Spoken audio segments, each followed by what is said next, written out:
Indigenous tribes Asia से आए थे यहाँ पर। इंडिया के दरमियान एक लैंड पीस हुआ करता था, एक लैंड ब्रिज था। तो बड़ी बड़ी सिविलाइजेशंस भी देखने को मिलती है। एज़टेक एम्पायर, नॉर्थ अमेरिका के अंदर मिसिसिपियन कल्चर, और साउथ अमेरिका के अंदर द फेमस इनका एम्पायर। यूरोप से इंडिया बाय लैंड तो कनेक्टेड है, लेकिन ये लैंड रूट काफ़ी ज़्यादा लंबा है और एरिडियस है।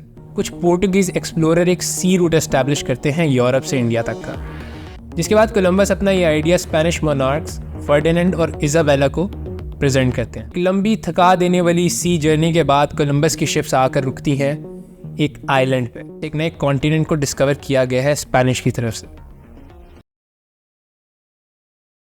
Spanish explorers being the first सबसे पहले साउथ अमेरिका, सेंट्रल अमेरिका और मॉडर्न डे मैक्सिको के इलाके को कॉलोनाइज करना शुरू करते हैं। ये खबर क्योंकि यूरोप में फैल चुकी थी, तो अब फ्रांस कॉलोनाइज करता है कैनेडियन इलाके को। बात करें पोर्टुगीज़ की, तो पोर्टुगीज़ ब्राज़ील के इलाके को कॉलोनाइज करना शुरू करते हैं। और जो डच कॉलोनाइजर्स हैं, ये नॉर्दर्न अमेरिका, जो कि मॉडर्न डे यूएसए के काफ़ी ज़्यादा इलाके हैं, यहाँ पर कॉलोनाइजेशन शुरू करते हैं।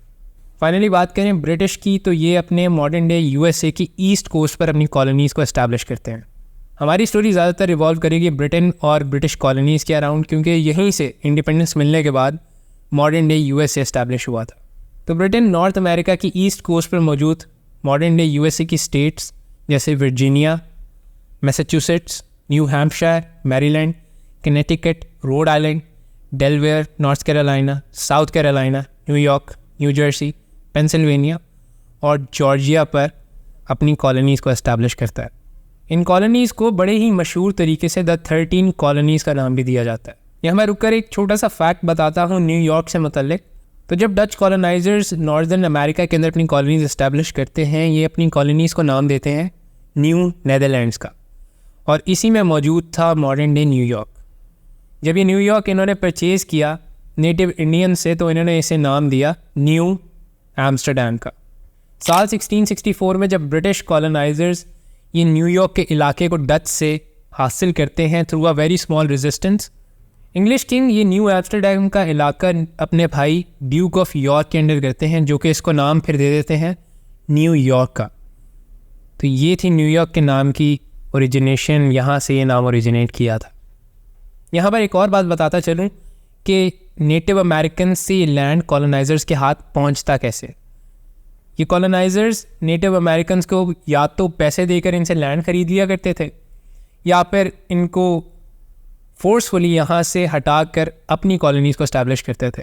और इन कॉलोनीज़ में मौजूद भी यूरोप के अपने ही लोग थे, जो कि वहाँ से माइग्रेट करके अमेरिका आए थे in search of good opportunities या गुड इकॉनमी। इसलिए यहाँ पर अगर कहा जाए कि इन कॉलोनीज़ में एक्चुअली यूरोपियंस ही मौजूद थे इंस्टेड ऑफ नेटिव अमेरिकन्स, तो ये बात गलत नहीं होगी। वापस आते हैं अपनी स्टोरी पर। ये जो 13 कॉलोनीज़ थी ब्रिटिश की, अगर इसका गवर्नमेंटल पॉलिटिकल सिस्टम एग्जामिन किया जाए तो वो कुछ ऐसा था। ब्रिटेन की तरफ से एक गवर्नर अपॉइंट किया जाता था, जिसे एग्जेक्टिव पावर्स दी जाती थी। इसके अलावा लोकल पॉपुलेशन, लोकल कॉलोनीज़ के अंदर से एक लेजिस्लेचर इलेक्ट किया जाता था। इस लेजिस्लेचर का मकसद होता था एग्जेक्टिव के साथ मिलकर यहाँ पर लॉज को एस्टैब्लिश करना और कुछ रूल्स को इम्प्लीमेंट करना। इकोनॉमिकली देखें तो 18वीं सेंचुरी तक ब्रिटेन की ये कॉलोनीज़ इटसेल्फ ब्रिटेन से काफ़ी ज़्यादा इकोनॉमिकली बेहतर हो चुकी थी।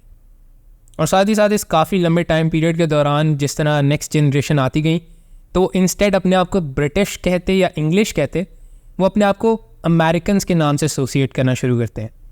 यानी अब उनके अंदर एक पैट्रियाटिज़म भी हमें देखने को मिलता है। लेकिन अभी तक ये पैट्रियाटिज़म इंडिपेंडेंस की तरफ पॉइंट नहीं करता, क्योंकि यहाँ पर मौजूद कॉलोनीज़ को बाकी मौजूद यूरोपियन कॉलोनीज़ के ख़िलाफ़ प्रोटेक्शन के लिए ब्रिटिश मिलिट्री की ज़रूरत थी। लेकिन साल 1765 तक ये डर भी ख़त्म हो चुका था, क्योंकि कॉलोनीज़ या तो कोलैप्स करती जा रही थी या फिर अपनी ही जगह पर स्टैगनेंट हो चुकी थी, यानी मज़ीद एक्सपेंशन की तरफ नहीं जा रही थी। साल 1754 से 1763 तक ब्रिटेन और फ्रांस के दरमियान एक वॉर लड़ी जाती है। इसको द 7 ईयर वॉर भी कहा जाता है और फ्रेंच इंडियन वॉर भी कहा जाता है। इस वॉर के नतीजे में दोनों ही साइड्स को काफ़ी ज़्यादा हैवी लॉसेस देखने को मिलते हैं, लेकिन इवेंचुअली ब्रिटेन यहाँ पर जीत जाता है। But at what cost? दोनों ही साइड्स शदीद किस्म की फाइनेंशियल डेट के अंदर डूबी जा चुकी थी। साथ ही इसी साल ब्रिटेन एक प्रोक्लेमेशन पास करता है अपनी अमेरिकन कॉलोनीज़ के लिए। इस प्रोक्लेमेशन में कहा जाता है कि ईस्ट की जो ब्रिटेन की कॉलोनीज़ हैं ये वेस्टर्न साइड पर मज़ीद लैंड एक्सपेंशन ना करें और अपनी कॉलोनाइजेशंस को वहाँ तक मत फैलाएं, क्योंकि वेस्ट के अंदर मौजूद थी फ्रेंच कॉलोनीज़ और ये दोनों आपस में अभी ही एक वॉर से फारिग हो चुके थे। लेकिन अमेरिकन कॉलोनाइजर्स जो कि एक्चुअली यहाँ पर आए ही इसीलिए थे कि वो ज़्यादा से ज़्यादा लैंड को, अपॉर्चुनिटीज़ को, ट्रेजर को ग्रैब कर सकें, वो इस प्रोक्लेमेशन को बहुत ज़्यादा अपोज करना शुरू करते हैं। साथ ही ब्रिटेन अपनी इस फाइनेंशियल डेट से निकलने के लिए साल 1764 के अंदर शुगर एक्ट और साल 1765 के अंदर स्टैम्प एक्ट पास करता है। इन एक्ट्स का मकसद था कि ना सिर्फ यहाँ पर मौजूद प्रोडक्ट्स जैसे शुगर, कॉटन, सिल्क वगैरह, बल्कि इटसेल्फ यहाँ पे मौजूद जो प्रिंटिंग है, यानी प्रिंटेड से रिलेटेड जितने भी बिजनेस और न्यूज़पेपर्स हैं, इन पर भी बहुत ज़्यादा टैक्सेस को इम्पोज कर दिया जाता है। ये टैक्सेस इतने ज़्यादा थे कि अमेरिकन कॉलोनीज़ इसके खिलाफ रिवोल्ट करती हैं, वो इसको मानने से ही मना कर देती हैं।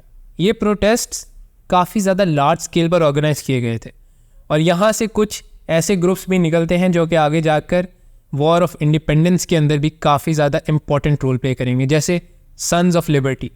अभी ये सब चल ही रहा था कि साल 1767 के अंदर ब्रिटिश की तरफ से एक और धचका दिया जाता है अमेरिकन कॉलोनीज़ को।